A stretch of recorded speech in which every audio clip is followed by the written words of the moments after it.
ولك حيوان، ما تعطينا معلومات خطأ ولا حيوان. والله يا سيدي بطلت، ما عاد ألي بهالشغلة.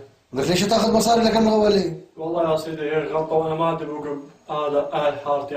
وينك أعطيتوني مصاري وهذا عبيتوا لي وحدات، شو بدك أنا بجيب لك إياهم هدول المصاري والوحدات، أما ما عاد لك حدا أنا أولاد الحارة. ولك ما خليناك تشتغل معنا ولا؟ سيدي أنا من تحت الضرب اشتغلت معكم، نزلتوني هذا وينك لتحت على النظارة ونزلتوا فيني ضرب. ما بدك تشتغل يعني؟ لا سيدي. شكل له محكمة ميدانية، يلا يلا.